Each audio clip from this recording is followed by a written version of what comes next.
Préparation du zinc par électrolyse. Le zinc Zn est obtenu par électrolyse d'une solution aqueuse de sulfate de zinc, Zn de plus SO4 de moins, acidifié à l'acide sulfurique. On observe un dépôt métallique sur l'une des électrodes et un dégagement gazeux sur l'autre. 1. Quelles sont les réactions susceptibles de se produire sur chaque électrode?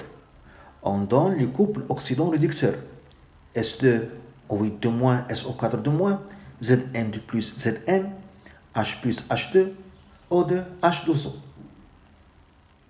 2.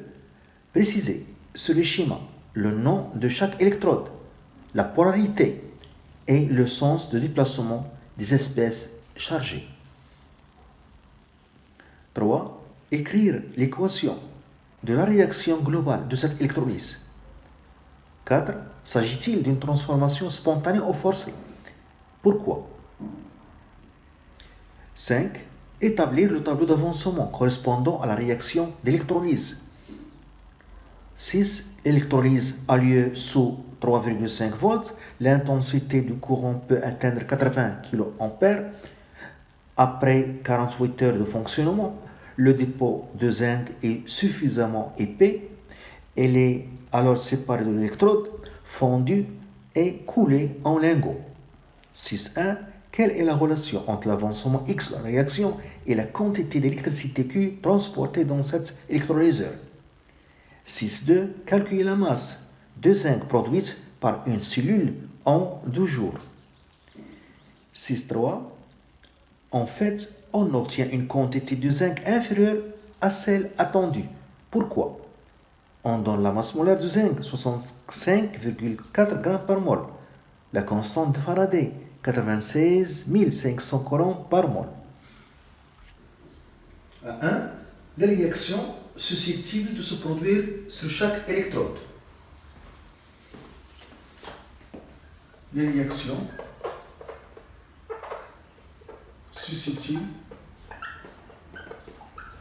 de se produire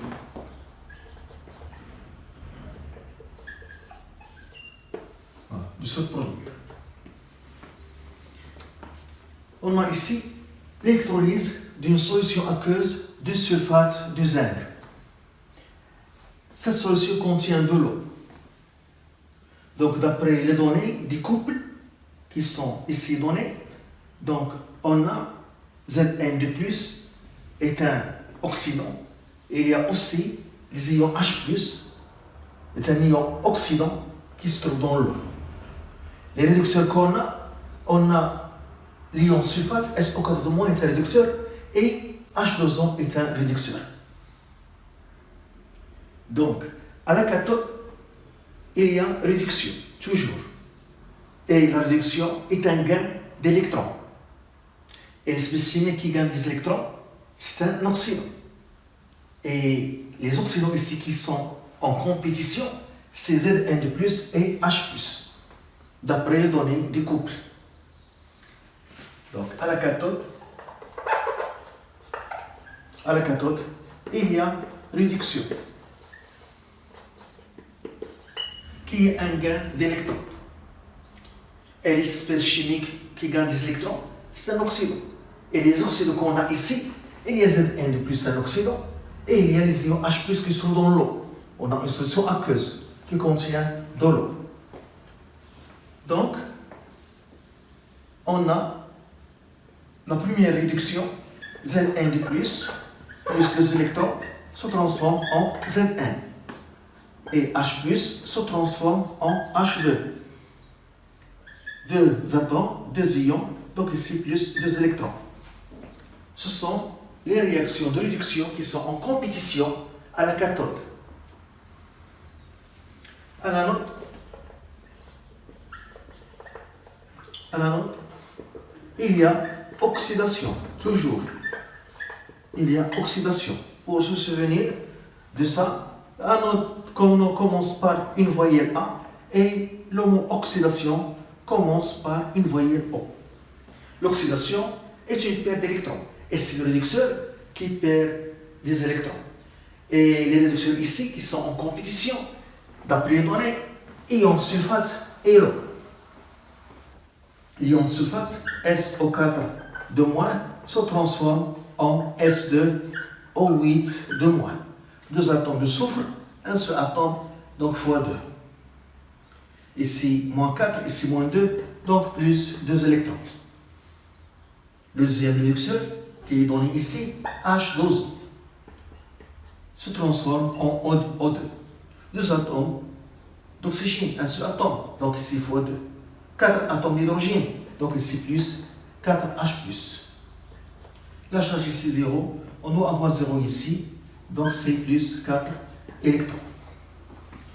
Ce sont les deux réactions d'oxydation qui sont en compétition à l'anode. Mais d'après les données, on a un dépôt métallique à la cathode. Donc à la cathode, c'est ça le métal. Donc il y a cette réaction qui va se produire dans la réalité. Et un dégagement gazeux à l'anode. C'est ça le gaz O2 qu'on a ici. Donc ce sont les deux demi-réactions qui vont se produire d'après l'expérience. Deuxièmement, le schéma. Le schéma. Donc si ici par exemple on a moins, ici le pôle positif, donc la cathode est reliée au pôle négatif. Donc ici cathode. L'anode est reliée au pôle positif. Anode. Les électrons sortent au pôle négatif.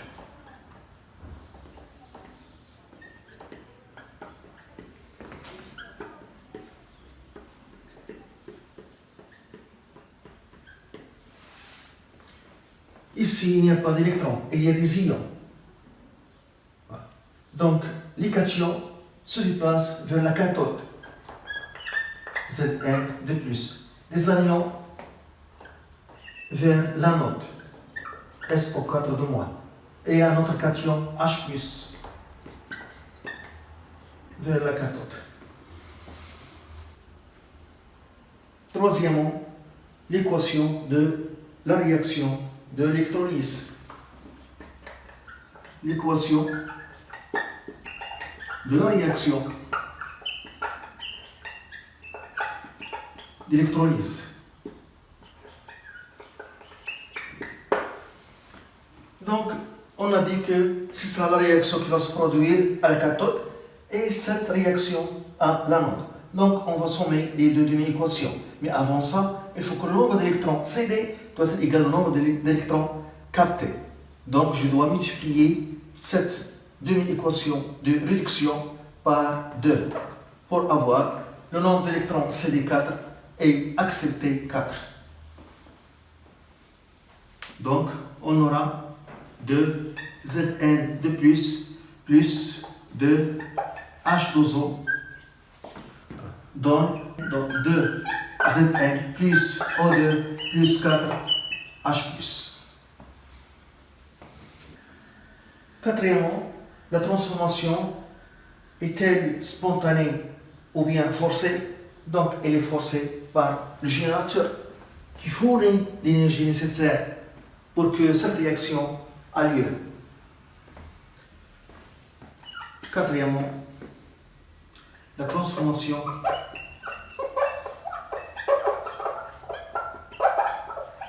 est forcée. Car le générateur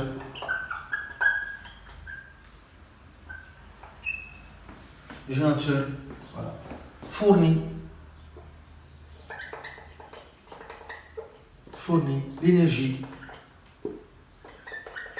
nécessaire pour que la réaction a lieu.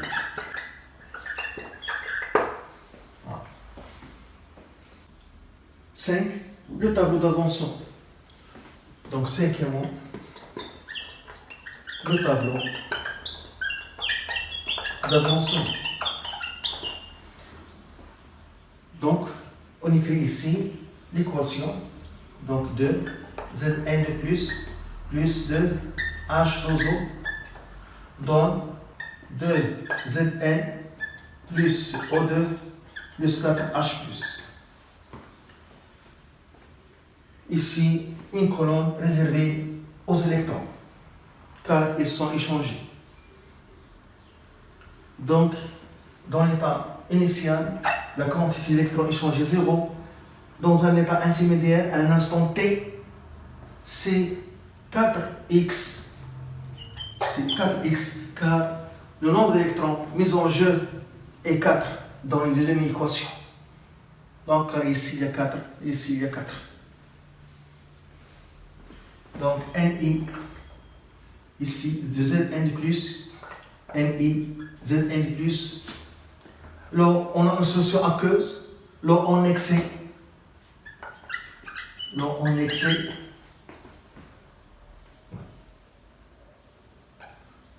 Zn, donc 0, est égal à 0, 0, 0. Ni, Zn de plus, moins 2x. 2x, x, 4x.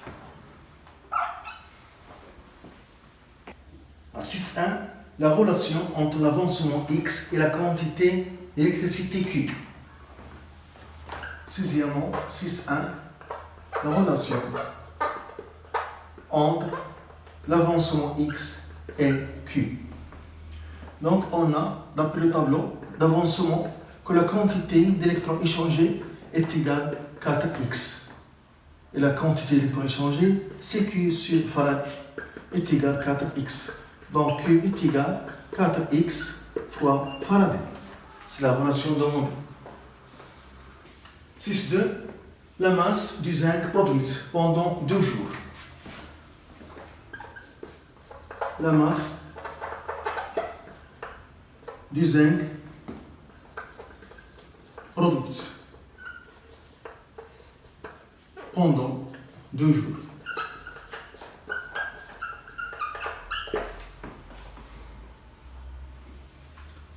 Donc, on a, d'après le tableau d'avancement, la quantité de zinc formée est égale à 2x. Et on a, d'après cette relation, x est égal à la quantité d'électrons sur 4. Donc, est égal à 2n sur 4. n en moins sur 4, qui donne la quantité d'électrons échangés sur 2. Et la quantité de zinc, c'est la masse de zinc sur la masse molaire de zinc. Donc, est égal à 1 demi. La quantité d'électrons échangés, c'est I fois delta T sur Faraday. Donc, on cherche la masse de zinc formée est égale à 1 demi I fois delta T sur Faraday fois la masse molaire du zinc. Application numérique. M, la masse du zinc est égale à 1 demi I 80 kA en ampères fois 10 3 delta T 2 jours 2 fois 24 fois en secondes 3600 sur la constante de Faraday 96 500 fois la masse molaire 65,4. Donc M, la masse de zinc égale. Donc on trouve 4684,4 fois 10 3 grammes, qui donne 4684,4 kg. 6.3. Explication.